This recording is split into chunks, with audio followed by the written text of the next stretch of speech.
Alright, so what's one of the worst things about camping in wintertime? To me, it's we almost always get to our destination and it's dark out. Now, backing into a spot at night is never fun. You've seen it, I've seen it. You have husband and wife out there trying to guide each other in with flashlights. You can't hear, you can't see. It's just not fun. We have used in the past these glow stick flashlights that you can get at Walgreens sometimes. They run them on sale for $1.50. And we'll put 3 or 4 on each side of the slab, so I know, kind of works like a runway, so I know where I'm going, and that works okay.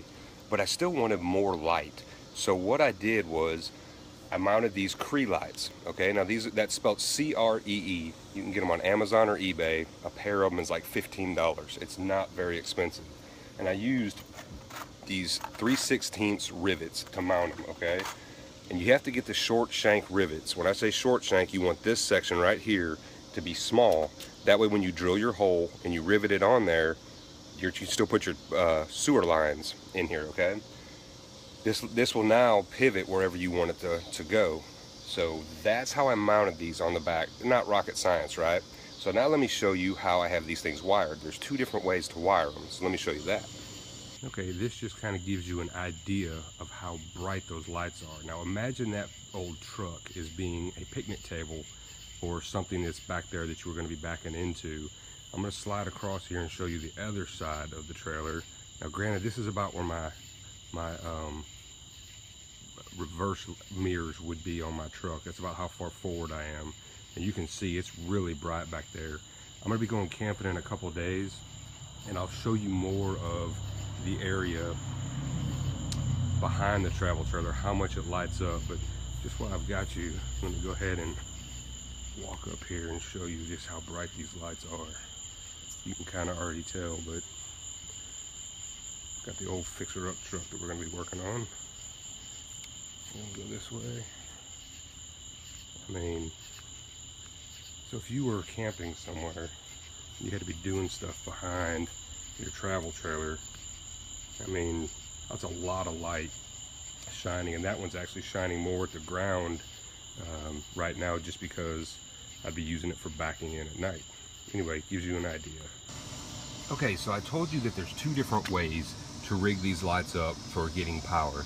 Now these lights have 2 wires coming out of them, and I believe they're both black. And as long as they have a positive and a negative, it doesn't matter which one's hooked to which, you can power the lights on. Now you see that red button? That is a push button waterproof switch that I used. I bought it from bluewaterled.com, and it was like 12 bucks. I've used these for a long time on different things, never had an issue with them. You can use whatever kind of toggle switch you want, but just make sure that you put an inline fuse on your hot wire, okay? So I can push that, turn on the lights whether my truck is hooked up or not. Now this is one way to do it. Just run straight your battery. You just have to run the hot wire all the way down the trailer, because you can ground it in the back to the bumper, where the bumper welds on. You can ground it to that. So as long as you have an inline fuse, in case something were to nick the wire and cause it to get hot, you would blow the fuse and you wouldn't ruin anything. Now you could actually mount any kind of toggle switch under this little vent area right here for your battery. You don't have to get a waterproof one. You can get one at an auto parts store for just a couple of dollars.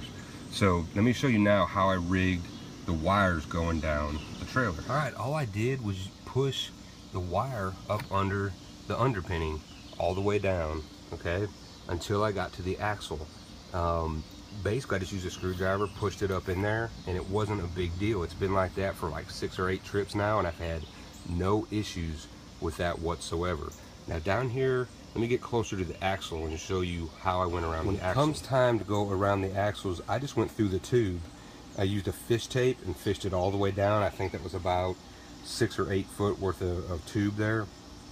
That way I knew that it couldn't come undone or get anywhere near the tires.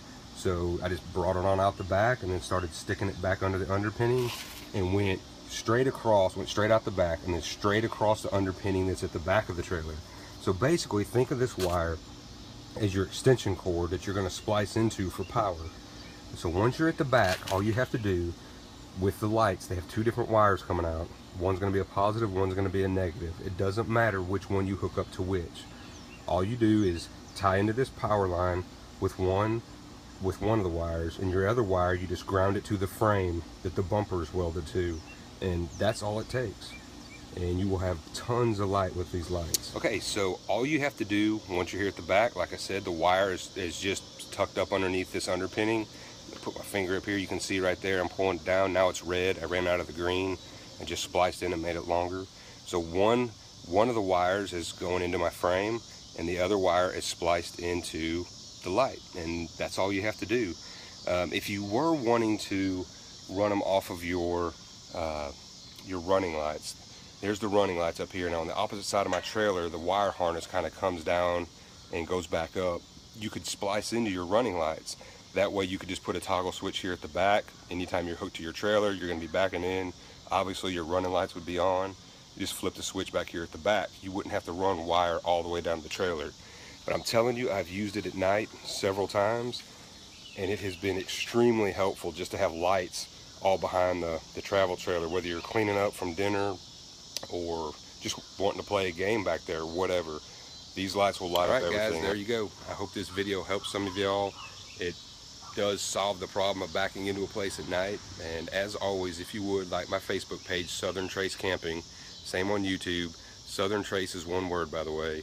I'm going to be putting videos on there of all the parks we go to, telling you the best spots, some of the stuff to do around the parks, and some will be private parks, some will be Corps of Engineers, state parks, and just any cool stuff I find for travel trailers and how to repair different things. As I learn as I go on travel trailers, I'll post all that. As always, guys, get out there with your family, have fun, be safe, and God bless.